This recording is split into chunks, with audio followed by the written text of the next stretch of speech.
Well, good evening and welcome to the April 13th regular board meeting of the Pullman School District Board of Directors. Our first order of business, as always, after calling to order, is the flag salute. And Dr. Maxwell, since you're with the flag, could you please lead us? Absolutely. Ready to begin? I pledge allegiance to the flag of the United States of America and to the republic for which it stands, one nation, under God, indivisible, with liberty and justice for all. Thank you. Our next order of business is approval of the agenda. And there were a little bit of revision, some revisions. Just a couple updates and additions. One was a student transfer request report was updated. Salary schedules were added in the consent agenda. That's it. Okay. All righty. Thank you. I will entertain a motion to approve the agenda as presented, revised this evening. So moved. Second. Thank you. Thank you. It's been moved and seconded that the agenda be approved as presented with the revisions. All those in favor, please signify with a thumbs up. Okay. Nathan, you have a little waving hand. Did you have something you wanted to say? Okay. Well, there's a little icon of a waving hand in front of on your screen. Oh, so that was my fault. Sorry, Susan. Oh no, that's okay. I just thought you had something you wanted to say, and I didn't want to miss out on it. So, well, if that's okay. So the agenda has been approved. Next, we go on to reports, correspondence, and programs. And we had informational items at this time. We'll start with Erin Willie, our wonderful woman in charge of the PHS ASB. Hello. I'm sorry I'm not a fantastic high school student. Many of them are either competing in track or at team dinners or didn't get their flights home because of spring break craziness. So it's me today. But I just wanted to give you an update of all the amazing things we're doing at Pullman. So we are planning prom for the first time in 2 years. How exciting. Oh, it's so exciting. So prom will be on May 14th. And we had our first prom committee meeting right before spring break, and we had like 30 some kids show up to help out for the first prom committee meeting, which is fantastic. So many kids are so excited. We're going to have invites out soon. It's going to be at Round Top. And we're really excited about that. We also are working on planning our dodgeball tournament, another PHS tradition that we haven't been able to do for the past few years. So that's going to end up being on May 18th. So we kind of tried to pick recording in progress.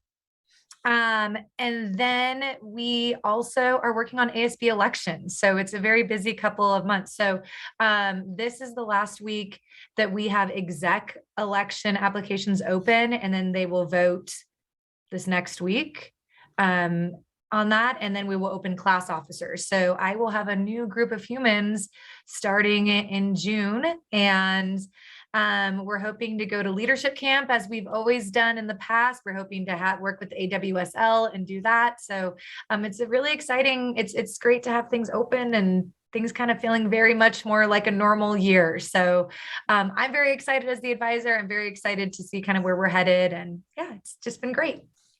Perfect. Thank you. Does anybody have any questions of Mrs. Willie?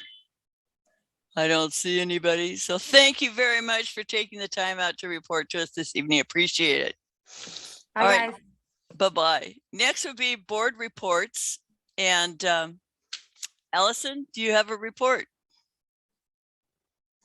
Sure, thank you. A quick update, WASDA's nominating committee met today. And right now the committee is trying to plan a timeline that's going to coordinate. As you all know, school directors vote not only for WASDA positions and WASDA officers, but also for ESD board members and State Board of Education, and those have typically arrived as separate paper ballots. And so a relatively recent legal change is that all of those elections are going to be streamlined together into an electronic voting process. And it's hoped that that will yield a higher rate of voting turnout, because right now, like only 250 to 300 members of WASDA are voting in an organization that has almost 1,500 members. So hopefully by streamlining this, they can really improve the turnout. So, but it's tricky because you have to coordinate all the formerly different timelines together so that everything can arrive on the ballot together. So that's what we're working on. Wow, thank you. Busy time. Nathan, do you have a report this evening? Nothing to report this evening. Thank you. Thank you. Dr. Everman, do you have a report? Not this evening, Susan. Thank you. Thank you. And I see him. I don't see Amanda. Oh, there you are. You're way up in the corner. Okay. Hi, Amanda. Do you have a report this evening? No report, thank you. Thank you. I had a OSPI group meeting about, they're all still worrying about earthquake and safety in our schools. So that's mainly what the discussion has been for that. Also annual conference planning. If you know of anybody, or if you yourself have a session that you would like to give to help share what information you've gathered over the years as a school director and share it with other school directors, now is the time to think about it and turn in your submission forms that we'll be meeting in a few weeks to establish who's going to be offering these the sessions at annual conference. So that's something to think about. And that is my report. So we'll go on to Dr. Maxwell and the superintendent's report. Well, thank you very much, Susan. Appreciate that. So Courtney's pulling up the visual for my report here in just a second as I adjust to the screen. There we go. Hopefully you can all see that. I have one head shake, so I'm going to go with that. So a couple things I'm going to cover tonight is transportation update, board redistricting, COVID-19 vaccination update, elementary conference week, attendance rates, and then as part of my equity, I'm going to talk about creating a Better Together award that we received notification of yesterday.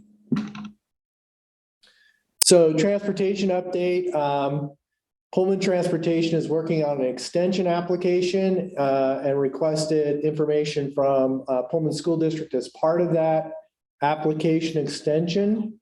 This is the one that we're talking about for 1 year. So I provided information about why the district needs an extension, what are the obstacles, a draft plan regarding how PSD would provide buses and drivers by fall 2022. Just a note that we would be unable to obtain buses and drivers by the fall of 2022. That would be 6 buses and 6 drivers. And as you know, we are barely able to transport what we have now. So I put in a little bit of additional information in the application about needing a greater timeline to really take a serious look at transportation plan into the future. The information was requested and that was submitted to Pullman Transportation on April 1st. In addition, we continue to research the continued federal transportation requirements, waivers, and possible solutions. And we have requested communications from Region 10 Federal Transportation Authority related to school bus service waiver that Pullman Transit has had for the past 5 years. So again, as part of these 2 pieces, really looking at what are some other possible solutions that we could continue this partnership that has been ongoing for at least 32 years. Next, this came out this afternoon. So the State Board of Health met today to decide whether the COVID-19 vaccination would be required for students for the upcoming school year. So they voted today not to require Washington students be vaccinated against COVID-19 for school attendance for the upcoming 22-23 school year. Note that there have not been changes to Governor Inslee's proclamation requiring school district employees be vaccinated against COVID-19. That is still a requirement that staff have to be vaccinated. In addition, we were informed today that they are anticipating the current health and safety guidance from the State Department of Health will remain in place next fall. That's the cleaning and disinfecting that we're doing, the encouragement of masks, not a requirement, just the encouragement, sharing reminders for proper hand hygiene, that's washing, we do that, physical distancing to the extent possible while ensuring full-time in-person opportunity for all students. Board redistricting update. If you recall from the last time we met at a board meeting, we talked about the idea of, in addition to the possibility of an at-large position or two, would it be possible to take the existing 5 and redistribute the current director area boundaries 5 ways to try to increase the number of eligible local folks that might be interested in becoming a school board, rather than just Allison's current position with most of it being College Hill. So we've been working with Sammamish Data Systems.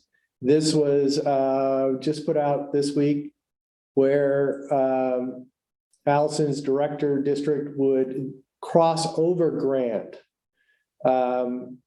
We have a meeting set up on Friday with Sammamish Data Systems to take a look at this possible option, and maybe also moving the second district area further south to increase maybe that even more if that's possible without disrupting or significantly changing the numbers. So just quick update of where we are. And again, have a meeting set up for Friday to talk a little bit more about this. So this is what it would look like if we did not look at an at-large option and we went with trying to equal out, per se, all 5 districts as they are currently drawn with some changes. Next. Just an update from conference week. So fall to spring, we want to just give you, again, as part of our continued data sharing and keeping you updated. Again, you can see the percentages for Franklin, 95% attendance rate at fall conferences, fall to 98 spring. Again, about the same for Sunnyside, fall and spring. Kamiak, 92% in the fall, up to 95.6 in the spring. And at Jefferson, from 89% in the fall to 91 in the spring. So I think you can see that we actually had really good spring turnout, and that is great, so that families have an opportunity to meet and discuss students' academic learning and social emotional needs. With that, we want to share the attendance rates. This is from November 29th through April 1st. And again, I'm very proud of the attendance rates that we have. If you look, the very high percentages at both Kamiak and Jefferson, as well as looking at Franklin and Sunnyside. As you can see, almost all of them are in the 90s, or maybe very high 89, 88%. So very high attendance rate. And so I really appreciate that. And it's great for our students and their learning. Looking at secondary, and you can see that LMS, looking at term 1, 2, 3, and you can see the averages there for attendance rates at LMS in the 90s, and at the high school, you can see that's broken down, and those are also in the 90s. So great attendance rates for our secondary schools as well, and we really encourage our students to be here as much as possible to maximize their learning. All right, before I go on to that, just to mention with the attendance rates data, you will be receiving a copy of that for your data notebooks. So that will be coming. And I'm going to move right in, Susan, into the equity update. So we were just informed that from ESD 101 that Pullman High School will be honored and receiving a Creating Better Together award. This is, we are one of 4 schools that will be receiving this award for Pullman's work on closing the opportunity gap, implementing inclusionary practices, and honoring diverse learners. And again, we'll be working on a presentation for May 19th when that award will be presented. And I'm hoping that some of our students will be able to not only participate in putting together a presentation, but maybe be able to actually attend that awards ceremony. And with that, that completes my superintendent report and equity update. Thank you, Dr. Maxwell. Next, we have, well, if it isn't Principal Evan Hecker, all lined up to give us a show on Kamiak Elementary School showcase. So it's your turn, Evan. All right, thanks, Susan. Good evening, everybody.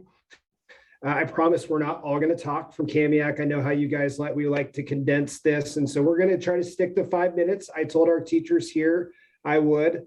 But hey, as always, I appreciate the opportunity to showcase Kamiak Elementary. Our last several showcases have centered on students, and they should, because we put students first. But tonight it feels appropriate to showcase 8 teachers who help our students learn and grow. So why these 8? Well, they too deserve recognition because while they might not meet the eligibility requirements for me to nominate them for Pullman Public Schools Distinguished Teacher of the Year Award due to lack of experience, they each embody distinguished qualities we look for in the teachers we hire. And our school district's teacher interview team hit 8 home runs last summer when we hired this group. And I say 8, Kelsey Parker couldn't make it. She's teaching special ed, but 7 of the 8 made it tonight, so I appreciate that. So thanks to ESSER funds we received to support sustained safe building reopening and operations while meeting the demanding academic, social, emotional, and mental health needs of students resulting from the COVID-19 pandemic.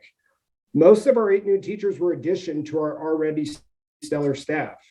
Let me tell you a little bit about each of them from the perspective of their peers. I went around our building and asked each of their colleagues. Well, I didn't ask this group. I didn't ask them about each other because I didn't want to ruin the surprise, but everybody else. What words, adjectives, phrases came to mind to help us all get to know each of them better? So let's begin. Lisa Savage, kindergarten. Lisa's again, these are other people's comments, not mine. Lisa is the happiest person at Kamiak. Lisa loves her job, her students and their families, and our staff. She is relationship oriented.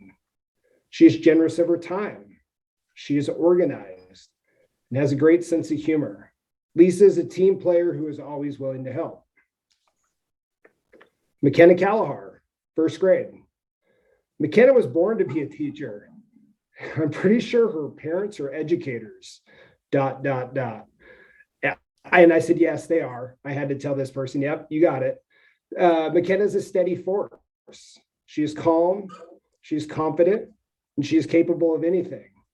McKenna seeks actionable feedback and uses it to improve student outcomes and could write a book about how to persevere. Caitlin Kelly, first grade. Caitlin has taken our brand new first grade team and led them in a highly collaborative manner. She's a rock star. A little bit about Caitlin and the whole first grade team.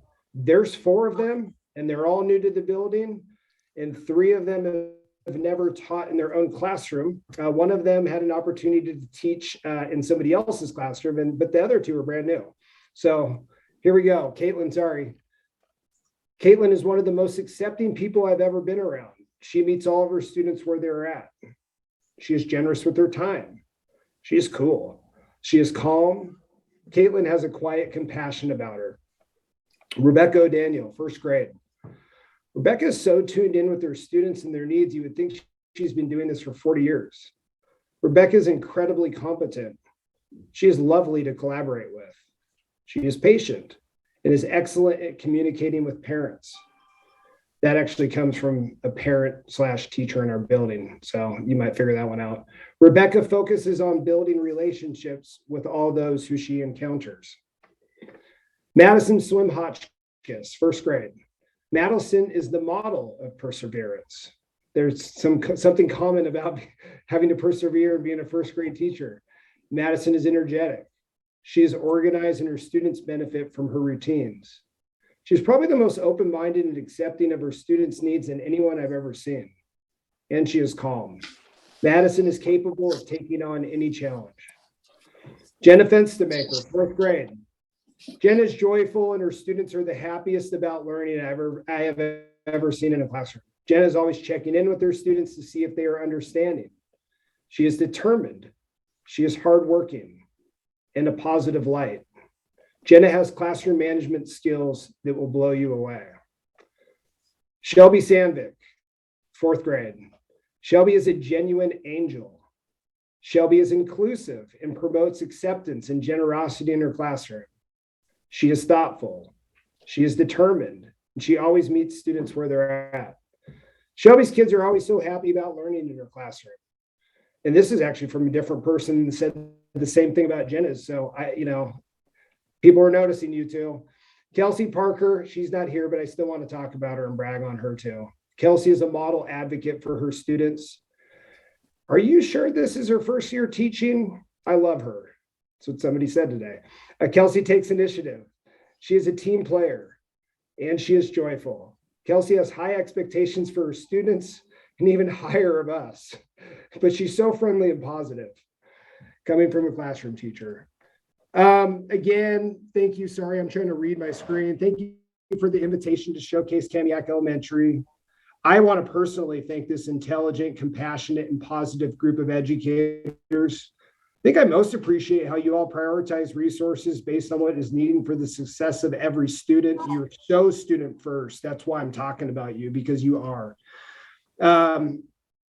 We're just really lucky to work alongside you and having this opportunity to learn and grow with them in our school community, our district community.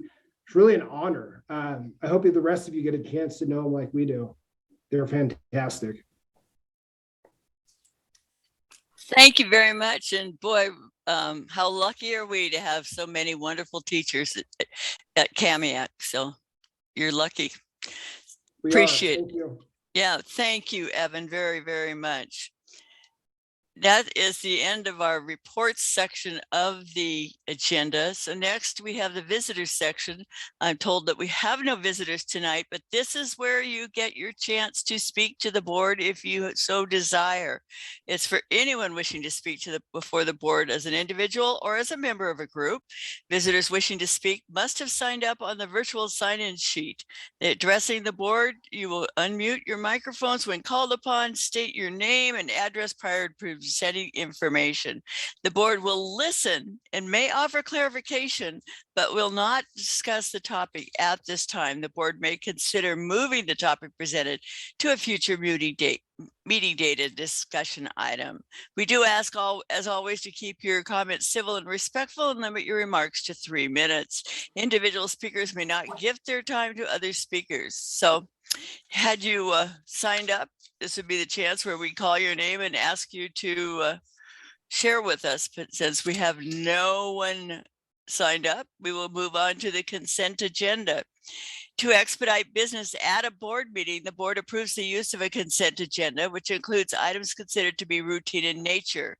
Any item which appears on the consent agenda may be removed from the consent agenda by a member of the board and voted on separately. The items voted on will be voted on by a single motion. They include minutes of our last meeting, personnel reports, professional services, contracts, student transfer requests, warrants, overnight field trips, out-of-state travel requests.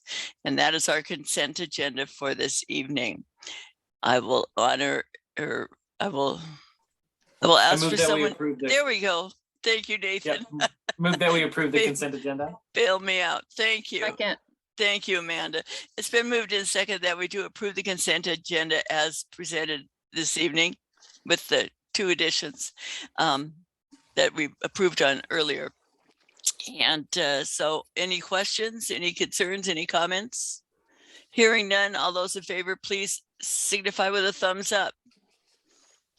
Any opposed? Doesn't look like it. So the consent agenda has been approved. Now we move on to action items on our agenda. And the action items, these are items that have all been previously discussed by the board. And the board will now take action by motion. The first one is a legal service agreement on vaping litigation. Dr. Maxwell. Thank you very much. This was presented at the last board meeting. This is an opportunity to join other districts in Washington State to participate at no cost if we're interested in a lawsuit that basically is going after the vaping industry, which, as you know, has been very harmful for many of our students across the state and nation. And this is an opportunity to be represented by Stevens Clay Law Firm.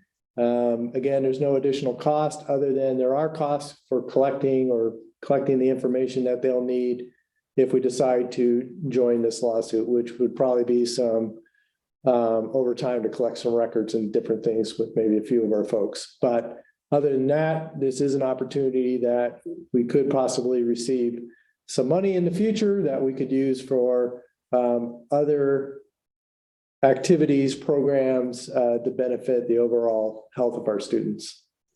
Okay, and I may have seen somewhere in the news that there was a settlement offered by Jewel this afternoon. So I don't know if the lawsuit will continue to go on forward, but anyway, somewhere in the news today was the Jewel and settlement discussion. Yeah. And I have not heard of that today, Susan, but I do know that in other places, they have paid out huge sums of money to other districts in other states. So. Okay, well, what is the desire of the board? Are there any questions, any more discussion that you'd like to have about this lawsuit? Dr. Everman? No, I'm pleased with the information we were provided, and I'm in favor of the motion to go forward, Thank you. or to make a motion. All right. So I will Second. consider that a motion. Okay, it's been moved and seconded that we do approve Pullman Public Schools join the lawsuit against Jewel and Altria. Are there any other questions or discussion? Seeing none, I will ask for a thumbs up vote for those in favor of approving this action. Thank you. Since everybody thumbed up, we won't have to ask for thumbs down, and that has proved unanimously. Next is the 2022-2023 Pullman Public Schools Family Student and Handbook. And looking over it today, it is amazing. So whoever put this together, I'm sure it was more than one person. They did a fabulous job, and thank you very much. Oh, thank you, Susan. I worked really hard on the handbook. No, I'm just kidding. I'm just watching Courtney's expression right now. Yeah, so. right. No, it's appreciate the feedback from the board and from our staff regarding how we can continue to improve. And this has been for years running, we've continued to implement improvements, and it is, I think, really, really well done. And we'll continue to receive feedback. And I think this is an excellent example of our cultural belief of build together and accepting feedback and making something bigger and better. Are there any questions to Dr. Maxwell regarding this? Any comments? Hearing none. Just a thank you to Bob and Courtney and whoever else worked on it. Nice job. Yeah, it was a really nice job. So any other comments? I will entertain a motion to approve. I move So that moved. we approve. Yep, second. All right. Thank you both. It has been moved that we do approve the Pullman Public Schools Family and Student Handbook for the 22-23 school year. Any other questions? Any further discussion? Hearing or seeing none, I will call for a vote. All those in favor, please signify with a thumbs up. Thank you all. Okay, that was another unanimous vote. So we've got that one done. Next is Dr. Roberta Kramer discussing accountability goals, policy 2004. Good evening. There have been no changes since our last meeting. This revises the accountability, the policy on accountability goals to align best with the achievement index that is currently being used. Any questions of Dr. Kramer? Any comments? Seeing none, I will call for a motion to approve.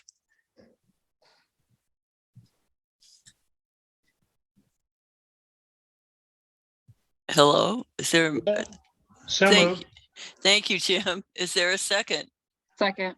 Thank you, Amanda. It's been moved and seconded that we do approve the accountability policy, 2004 accountability goals. And any other questions or discussion? Seeing none, I'll call for a vote. All those in favor, please signify with a thumbs up. Thank you all. Another unanimous approval. Next, we have policy 4200, parent access and safe and orderly learning environment. Thank you, Susan. Appreciate it. So this policy was presented at the last board meeting. The major reason that we're bringing this to the board is because it used to be a discretionary policy, and now it has been recharacterized as an essential policy. That's the main change with this particular policy. In addition to incorporating language from RCW 28A 605020, which ensures parents have access to the child's classroom, to their child's classroom, and school-sponsored activities for specific purposes. It also stipulates and reinforces that such observation cannot disrupt the classroom or learning activities. So again, I've received no questions since this was last presented 2 weeks ago. All right. Do we have any more questions of Dr. Maxwell now regarding this policy? No, I really like the clarification on this policy. I thought it was well done. And also, I think it's well needed. Thank you. Any other comments or questions? All right. Is there a motion to approve? I move approval of policy 4200, parent access and safe and orderly learning environment. Is there a second? Second. Thank you. It's been moved and seconded that we do approve policy 4200, parent access and safe and orderly learning environment. Is there any other discussion? Any further questions? Seeing none, I will call for a vote. All those in favor of approving policy 4200, please signify with a thumbs up. Okay, again, a unanimous approval. So thank you very much. Now we go on to our discussion items this evening. These are presented to the board for discussion, and if action is needed, they will be brought back to another meeting for such action. The first discussion item is, oh, there we go. I wondered why you were here. It is middle school grade 6 through 8 mathematics materials adoption. And that is our wonderful TOSA Johnny Stevens, who's going to tell us all about this, right? I'm actually going to go first. Oh, all right. You Johnny, go ahead. don't worry, I'm so Johnny. excited to see Johnny. I wanted to Yes. have her talk. Well, you can imagine Johnny's excited. So I'm just trying to be the Calm commercial voice. before this storm. So we are very excited. Johnny has led a group this year in looking at materials and aligning the materials better to the standards. And so they've spent a lot of time doing that. Mimi Dismore is also here tonight.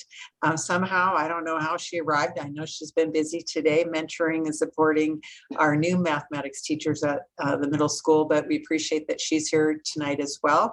And they are going to share about our process, and then I will swoop in at the end to share the cost. Oh, that. Great. I'm going to share my screen with y'all. How about that? How about that? Does that sound like a good idea?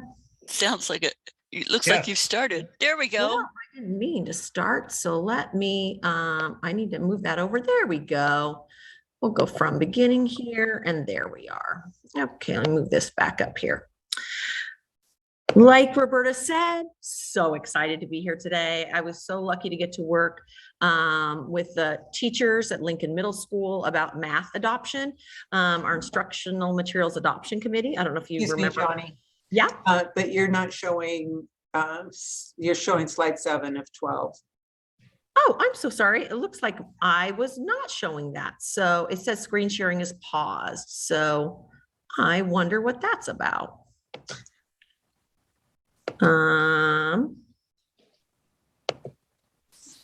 Okay.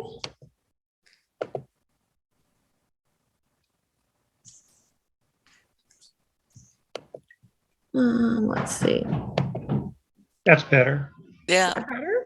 You Yeah. still see the sidebar though, don't you? Yeah. Yep. So how do I get that off of there? Push full screen. Okay. Let me move this over here. Let's try that.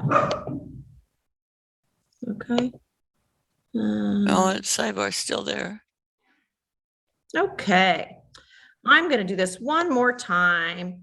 Are you selecting the correct, are you on a multiple screen device? You might be No. selecting a window. And so if you click PowerPoint, it'll get cranky. Okay. Courtney, I sent this to you. Can you share it? We'll take care of it. Yeah, Thank hang on, you. just give me just a sec. Just a minute and we'll Because get you I going. am not sure what I have done wrong here. I apologize, you guys. I know you have so much going on. So let me try one more time here, see if I can get that. We're all at the mercy of our technology. Amen. And I decided to try and do this from home instead of, there we go. Okay, and then I'm going to, okay.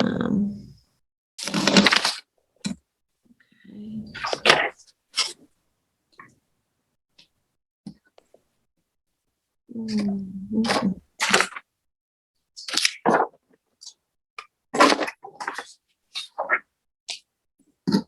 Okay. Ta-da! Looks good. Thank you, Courtney. Thank you, Courtney.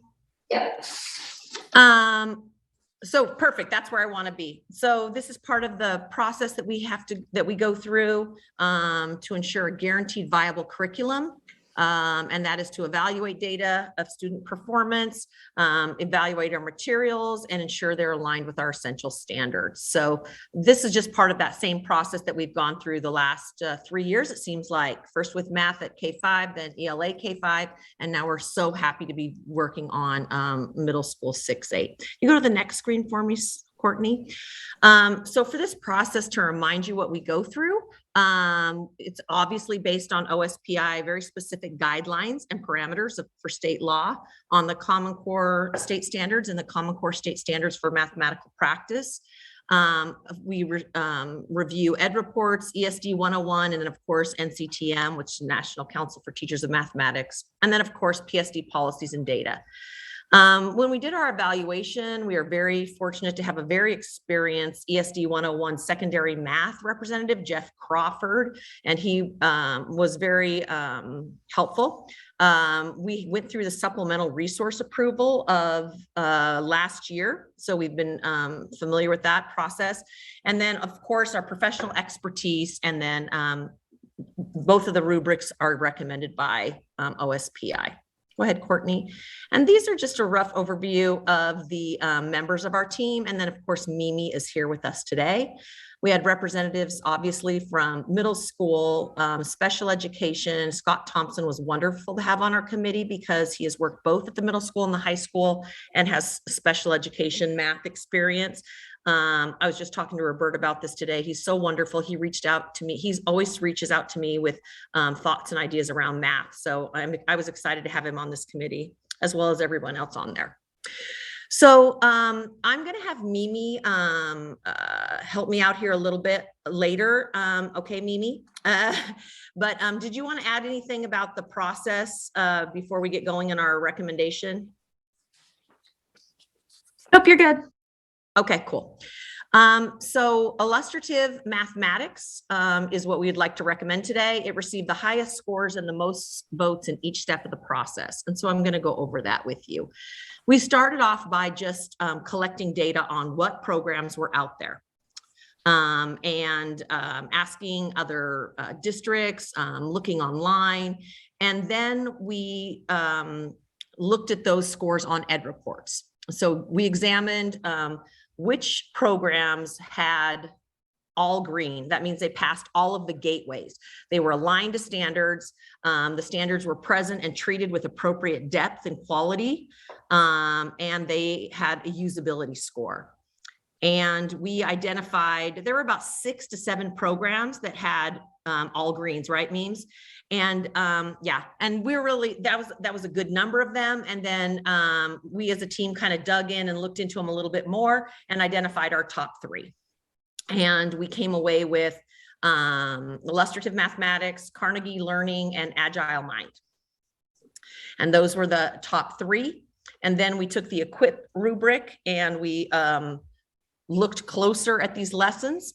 And we came away with Illustrative Mathematics was rated the top as an exemplary /I, which means exemplary with some improvements. And you can see the scores down below. Exemplary is 11 to 12 points, and this program got 10.75. So it basically was exemplary, but if there was an area that we really wanted to see some improvements in, it was behind instructional supports. And I thought that was a really great call from our team as they evaluated it. And then we got together as a team and really talked about these programs. We also had some information sessions with a few of the programs to find out a little bit more about them. Some I did by myself, and then I decided whether I wanted the team to listen to it or not, because their time is very valuable. And some people can be like you salesmen. But our decision was that illustrative mathematics aligns best with what we're looking for in our district.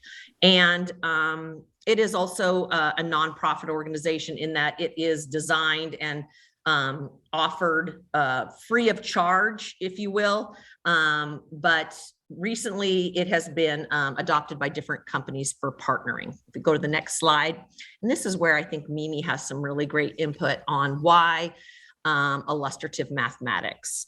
So Mimi, I'm going to go ahead and let you talk about that because I actually updated this slide after I talked with you. So that first bullet is all you, girl. All right, awesome. So one of the really amazing things about Illustrative that sets it apart from other curriculum that's available for math at the middle level is really how it was thought about when it was conceived. So a lot of current curriculum is Common Core aligned. So they took old textbooks and kind of an old school way of thinking about mathematics, reshuffled their content around and made a Common Core aligned textbook. When Illustrative was created, it was actually Common Core designed. So they really took the heart of the standards for mathematical practice. So these 8 standards that define not just how we do mathematics, but how we think about it and what that looks like in the real world and how do we raise strong mathematicians for the world and for the future.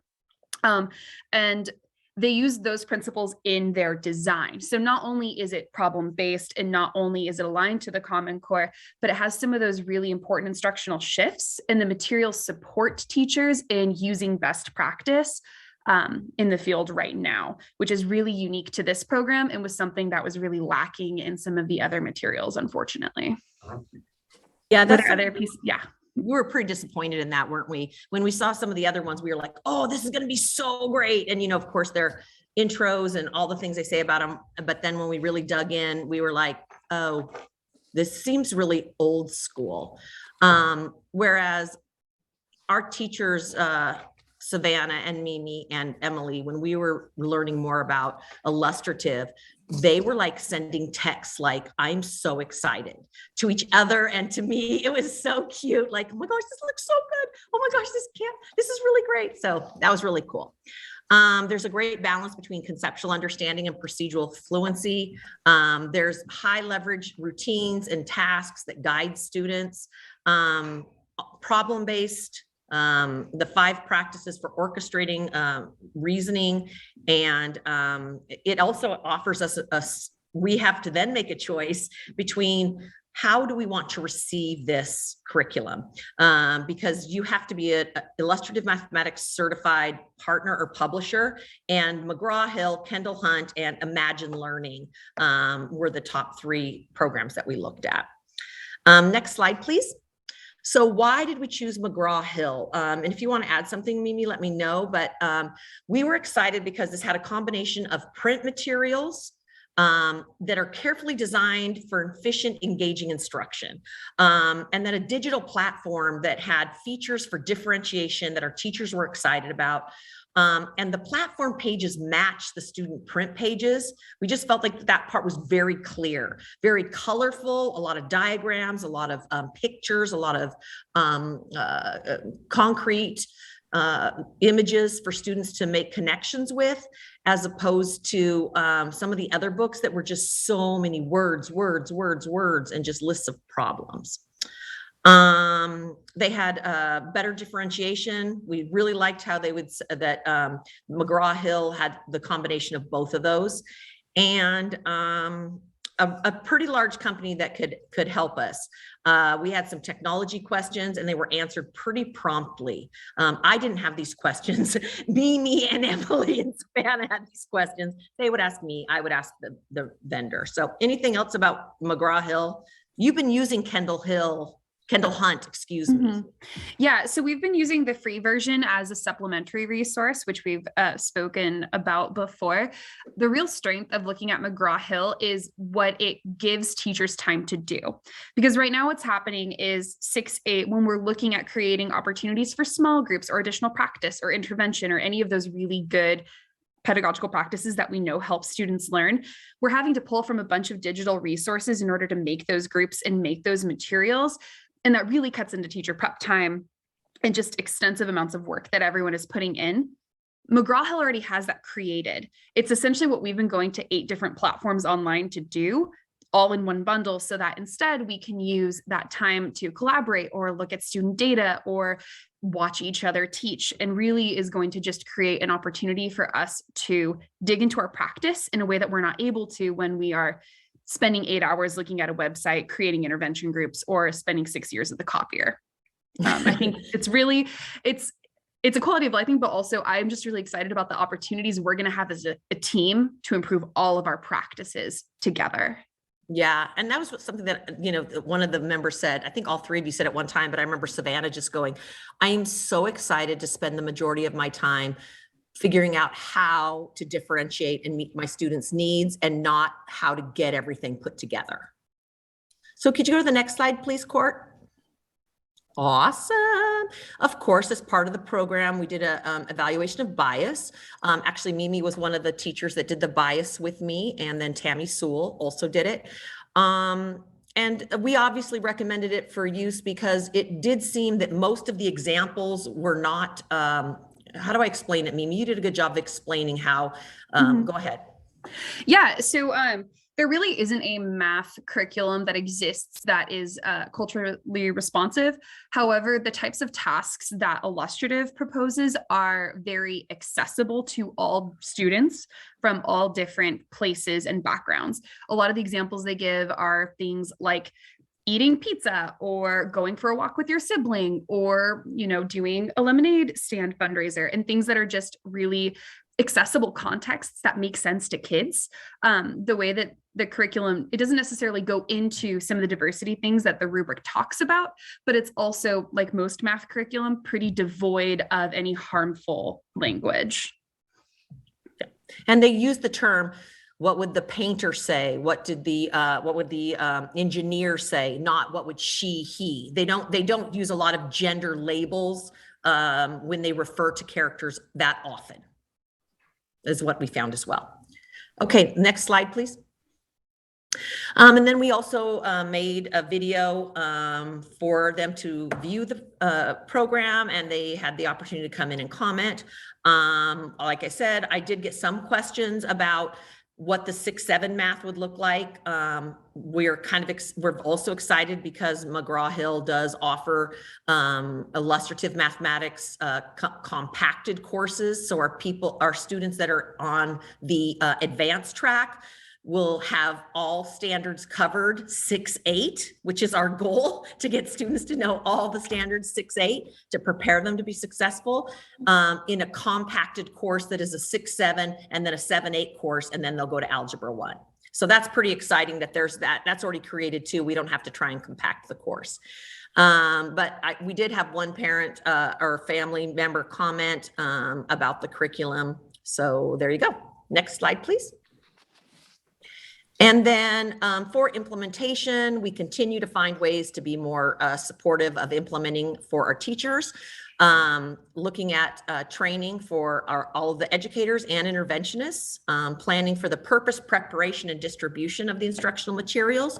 A part of this that's very important is there's a lot of hands-on activities like these card sorts or infogaps that Mimi talked about. And we're in a plan right now to help prepare those so that they can be utilized year after year with ease so that it doesn't take up as much time. Like I said, we want to support the shift to these new teaching practices and 3-year plan for implementation as intended. Court? Roberta? One other thing I would add, and Johnny, I think we had this in the slide and I don't know why we took it out, but we have taken this to the Curriculum Advisory Committee, and they have I don't know why I took that provided support and voted to move this forward to you. So yeah, and they was had that step in there too. Yes, they had great conversations.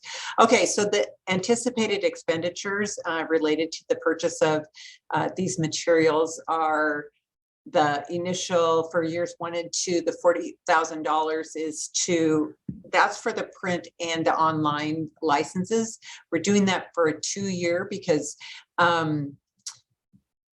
we've all had experiences, probably me more than anyone, because I was probably around when they started shifting things online, and it's still difficult to make a long-term commitment to that because you want to make sure that there aren't too many bugs in it. And so that's why we looked at just making a 2-year commitment to the online licenses. We would maintain the print materials, but if it's not worth the money to continue the online, we would look at making a change. We do need to work like we did with Bridges and work on putting the materials together. And that always takes some time. So we've got a plan for that, as well as some purchases of manipulatives if needed. Our professional development for the use of the platform, and then there's some professional development videos that's just included in that $40,000 price. So we appreciate that.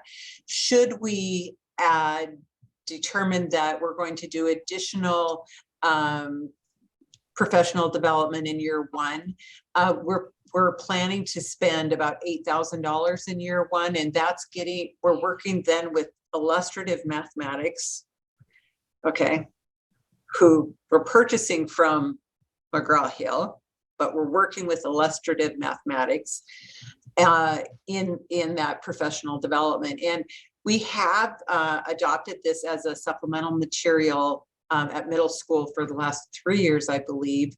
And so there isn't a need for that real initial PD, but there is to use the materials better and to improve our practices utilizing the materials, because there's so much more than what there was before. We're looking at ongoing expenses because there are print materials that will need to be recopied, I guess, every year, with the exception of we will have already purchased those for years 1 and 2, but moving forward, we're looking at about a $15,000 cost, $5,000 for the licensing, and then about $10,000 for the student books. And then we're going to take a look, because we need to be good consumers of our materials and also of our district's funds. And so we will take a look and decide which items need to be copied and make some decisions at that point. But we want to get in and implement for 2 years at minimum before we make some of those decisions. So Courtney, I think we just get to We are happy to answer any questions that you might have. And I just want to again say thanks to Johnny and Mimi. They have been instrumental in making this happen. And all you need to do is suggest to the middle school math team that there's something that might need to be done. And boy, they're on it. It's really been a joy to work with them. They're just so excited, and of course I'm excited as well. Duh. But like Roberta said, thank you. Very, very fun to work with this team. And Mimi and I were math fellows together at ESD 101, and so many things that we talked about on those car rides down and back, Mimi, we're finally getting around to implementing. So that's exciting. What questions can we answer for you? We'd love to talk some more. I had a question. First, a comment. Thank you very much. I'm excited too. Math has been a stumbling block for a number of students over the years. Mimi made the comment to raise students to have a strong mathematics background for the world. I like that. Mimi, you also mentioned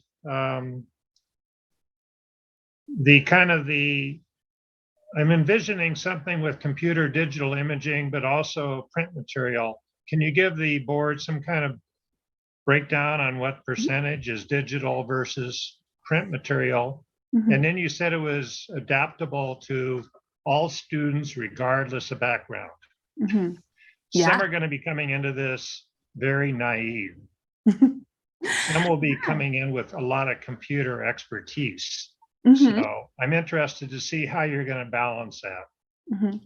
Absolutely. So the digital platform and the print materials are actually copies of one another to start. So you have your printed book. So if I'm a student who's working in my book, everything that is on the computer screen in front of me can match exactly down to the imagery what I'm looking at. The thing that the digital license also adds is, I would say it's kind of similar to a playlist that teachers can make. So what that means is I can look at the platform for my lesson and I can put in the slides from the lesson that I want students to have access to, or I can pull the ones I don't. I can also embed additional slides that I've created, or I can add links to push out videos. So what that looks like for differentiation, or like from a student perspective, is I go into Google Classroom, which is something we already teach students how to do. I click my playlist, and either maybe we're all getting the same playlist, or maybe I know this student was absent for this 1 week of instruction. I'm going to add a video to their playlist and an extra activity for them to do. And maybe some of my other students are going to be doing a different activity. As far as the balance of how much technology versus how much workbook, that's very much up to teacher practice and discretion, because they reinforce one another. It's not that there's resources that exist in the book that then aren't in digital. Does that answer your question? I'm sorry, you're muted. We'll just have to see how it works. Yeah. Mm-hmm. I would say it's very user-friendly from a kid's a kid perspective. And I think that we've got a group of teachers who are really excited about learning new tech tools. So I think we'll definitely be able to tackle that together. And the other thing, Jim, I'm glad you brought this up, was one reason we went with Illustrative is that they actually had a pretty strong print resource, that we liked the workbooks. I mean, it's a lot of pages. I'm going to tell you, it's a lot, but they're colorful. And then pages that you might tear out for homework only have one side printed on them. So a kid doesn't take something out and then you can't find, right? Now, the only thing we don't like about it is that the pages seem kind of thin.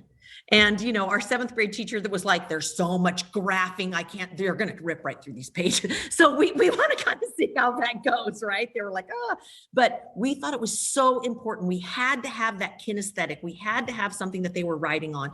So many of the other programs we looked at were almost all online. They were almost all, and we were kind of like, right, Mimi? We were like, we don't want something that's all electronic. We have to have the workbook piece. And this program had the best balance, we thought. Good. Mimi, I had another question. Frequently, units like Pullman School District might have some innovative, constructive ideas. Is McGraw-Hill or Illustrative, are they willing to have input on critiques? Interesting. Does that make sense from the math? Yes. Mm-hmm. Okay. And I was like, Johnny, you can answer this. I know about the community hub, but if you wanted to speak more in depth, go for it. Yeah. So what's interesting about Illustrative is if McGraw-Hill has to follow what Illustrative says, right? Because Illustrative is the program. And honestly, Illustrative is pretty legit right now. It is the most used program in Washington State in middle school. And it is really used pretty widely because it's kind of revolutionized, you know, it's not just the textbook, do your problems kind of stuff. So having said that, McGraw-Hill is pretty responsive as far as adapting the platform or taking our input. As far as how responsive Illustrative is, I don't know, but I do know that they have so many different community groups out there. That's really all I know. I'm sorry. No, that's good. And then could you share with the board, the members on the math curriculum, that team you showed early on the slide, can you share that with the board? Just send it to us via email. That's fine. Okay, good. Thank you. Thank you.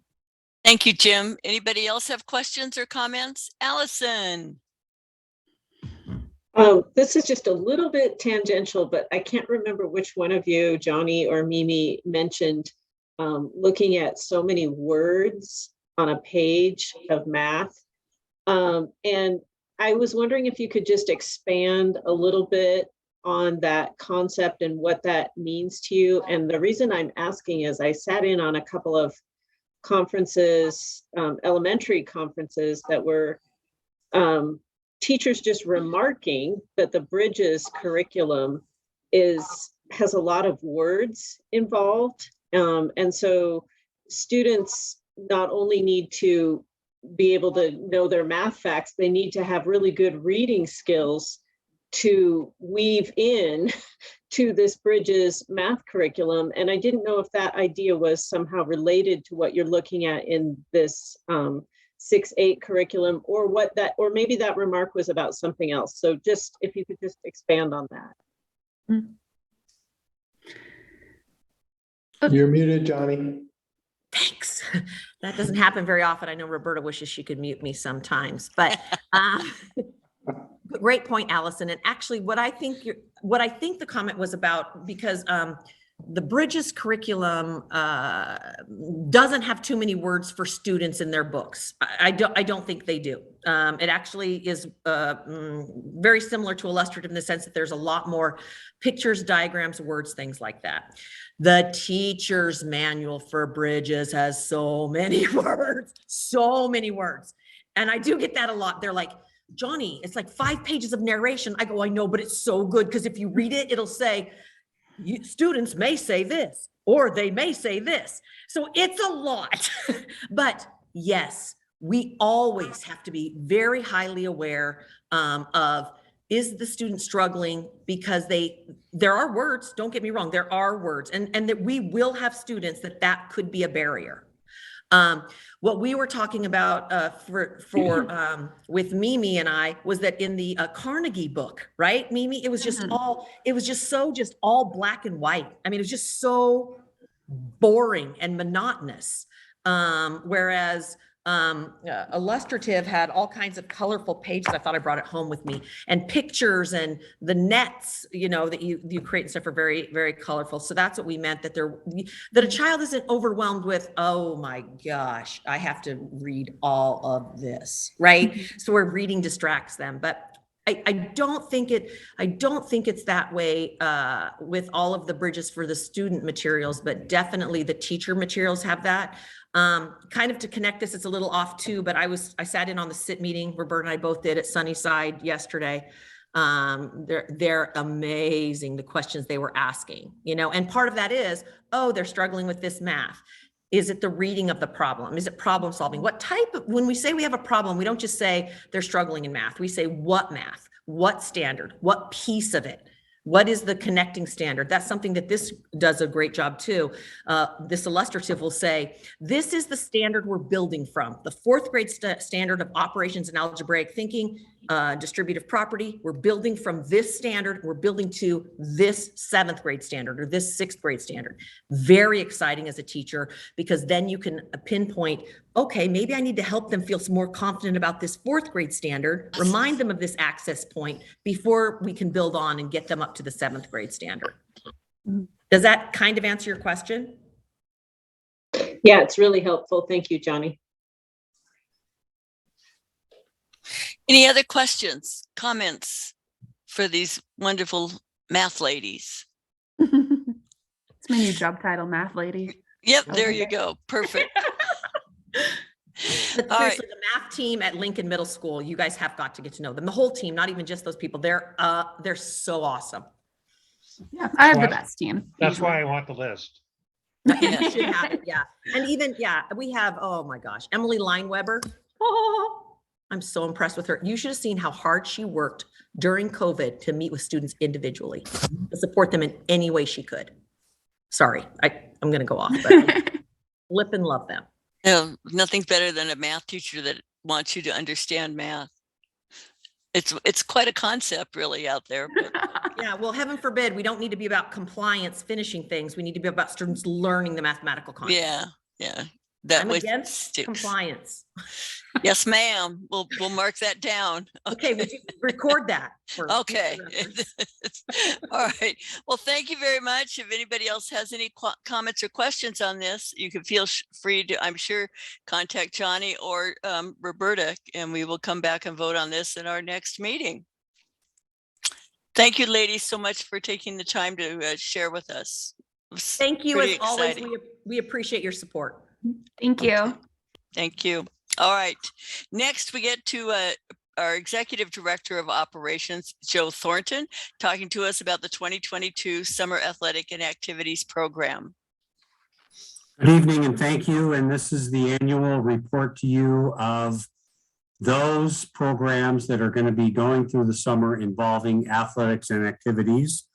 This is something that I need to report to Clear Risk by the end of April every year, just so that they know what we're doing. This does not include instructional programs such as summer school or ESY, as those are already assumed are happening and Clear Risk is okay with that. So these programs, of which there are 18, 3 at the middle, 15 at the high school, have been cleared by both the high school and the middle school principals and activity directors, and they're presented to you for your approval. Any questions? Thank you. Anybody have questions about this? I think it's our usual procedure. And well, I had a question. I ask this every year, Joe. How does the community become aware of what Pullman School District is doing for the community? Do we publicize this in some way? Well, this is predominantly, honestly, probably word of mouth and communication from coaches and advisors directly to their participants. So for example, in the case of football, David Kofer is going to be communicating with his athletes as well as with incoming ninth graders about what that program is going to be. In the case of what Marla is going to be doing at the middle school with her garden club and then with Science Bowl, that's going to be communicated directly to those kids and those families about the activity. So is there a broad publication about this? Probably not. This probably very much flies under the radar. Something that a lot of people don't know is that with the exception of summer weights, so the person who supervises the weight room is able to time slip that time. Everything else these coaches and advisors do in the summertime is voluntary. They're not getting any additional compensation for that. So are we doing a very good job of communicating that to the community? Probably not. And I'd be open to ideas on how we can let the community know what we're doing. Well, I might suggest that I work with you to do a community update piece. I know I just volunteered myself. Yeah, because it's a lot of stuff. If we were to add up the kids in the summer that are involved in all of these different programs, it's a lot of students that are doing these extra things. Well, and we could always have more. So is there a way to list what is on the website somewhere, things that are offered for kids so that parents can go and see if they want to keep their kids busy in the summer? I'm sure we can work on something, Susan. Well, I think if we go to the trouble of offering all of these, it would be kind of neat that everybody knows that they're being offered. So yeah, I'm sure we could have both the middle school and the high school push out a communication. Yeah. Just to make them aware of what opportunities are available. Yeah, I just don't like the idea that maybe it's an insider thing. And if you don't know the right person or talk to the right people, you don't know about it. So I appreciate Jim's offer to do a community update. Maybe that'll be for my take over my time. Oh, just a thought. All right. So Thanks, thank Susan. you. And we will approve these programs coming up next meeting. All right. The rest of the agenda is just informational items, including administrative requirements, update, voucher audit, and community update, board schedule, board calendar, our current enrollment, and Pullman promises and success indicators, and professional learning community membership leadership meeting norms. So we will be having an executive session to discuss personnel and negotiations. No decisions will be made during this particular meeting, executive session. So we'll come back and adjourn in about I'm going to say 20 minutes. Okay, sounds good for me. I'll mark my clock. Well, Thank you. Mark it when we give you the go. All right. Thank you so much.